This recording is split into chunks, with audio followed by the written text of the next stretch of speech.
আজ হিন্দু শহীদ দিবস পালনের ডাক বিরোধী দলনেতা শুভেন্দু অধিকারীর। সরাসরি চলে যাব, বিট্টু রয়েছেন আমার সঙ্গে, বিস্তারিত জানাবেন। বিট্টু, হিন্দু শহীদ দিবস পালনের ডাক শুভেন্দু অধিকারীর, কি পরিকল্পনা, কি কর্মসূচি, বিস্তারিত জানাও।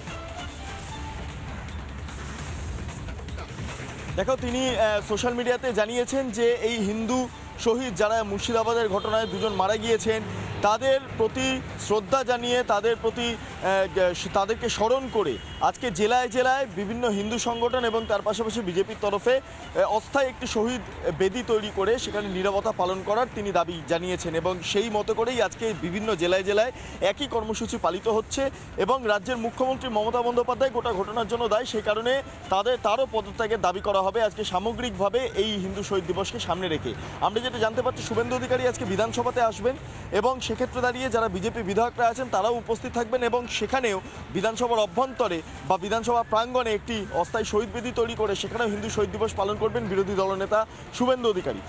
খুব তাৎপর্যপূর্ণ ঘটনা, কারণ এই মুহূর্তে আমরা যেটা জানতে পারছি যে শুভেন্দু অধিকারী যখন বিধানসভায় থাকবেন সেই মুহূর্তে মুখ্যমন্ত্রী মমতা বন্দ্যোপাধ্যায় ঠিক বিধানসভার উল্টো দিকে নেতাজি ইন্ডোরে তিনি ওয়াকফ নিয়ে কার্যত যে বৈঠক, সেই বৈঠক সারবেন। সেই সময় শুভেন্দু অধিকারীর নেতৃত্বে বিজেপি বিধায়কদের এই কর্মসূচি অত্যন্ত তাৎপর্যপূর্ণ। মীনাক্ষী, একেবারে আপাতত ধন্যবাদ বিট্টু তোমায়।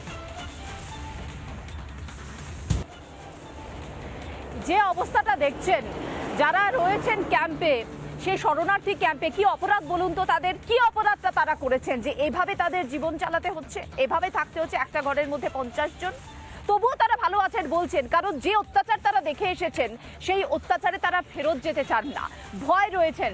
মুর্শিদাবাদের শামশেরগঞ্জের যারা মানুষজন তারা বলছেন যে আমরা যদি ফিরে যাই আবারও তো আমাদের উপর হামলা হবে, সুতরাং বিএসএফ এর স্থায়ী ক্যাম্প দরকার, না হলে আমাদের জীবনের কি হবে?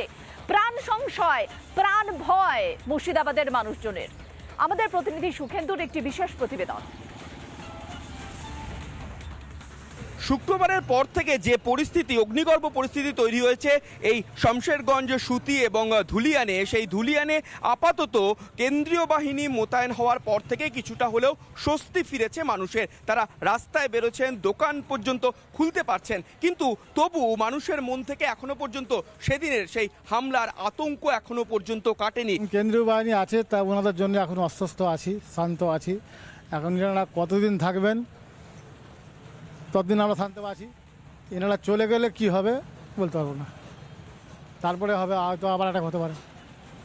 এই জন্য আমরা স্থায়ীভাবে একটা বিএসএফ ক্যাম্পের আমাদের এই সমস্ত এলাকায় বিশেষভাবে খুব প্রয়োজন। যদি এখানে রাষ্ট্রপতি শাসন আর পার্মানেন্টলি একটা বিএসএফ ক্যাম্প যদি না হয়, আস্তে আস্তে ধুলিয়ান থেকে হিন্দু শূন্য হয়ে যাবে।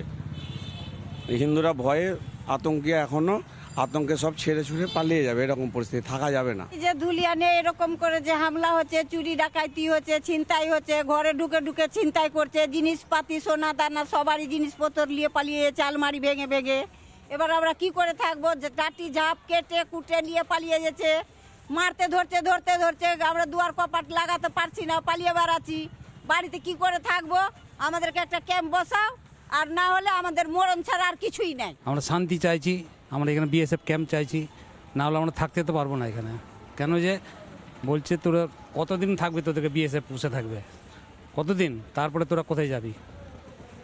আমরা এই আতঙ্কই আছে। আতঙ্ক তাদের মধ্যে রয়েছে উৎকণ্ঠাও। একই সঙ্গে তাদের দাবি যে স্থায়ীভাবে বিএসএফ এর ক্যাম্প তৈরি হোক এই এলাকায়, তবেই আগামী দিনে তারা শান্তিতে এখানে বসবাস করতে পারবেন। ভিডিও জার্নালিস্ট দেবব্রত বোসের সঙ্গে সুখেন্দু সরকার, রিপাবলিক বাংলা, মুর্শিদাবাদ। নানা ধরনের কন্টেন্ট দেখার জন্য লাইক করুন, শেয়ার করুন আমাদের ফেসবুক পেজ, সাবস্ক্রাইব করুন আমাদের ইউটিউব চ্যানেল। পাশাপাশি অন্যান্য ব্রেকিং নিউজের জন্য অবশ্যই চোখ রাখুন রিপাবলিক বাংলায়।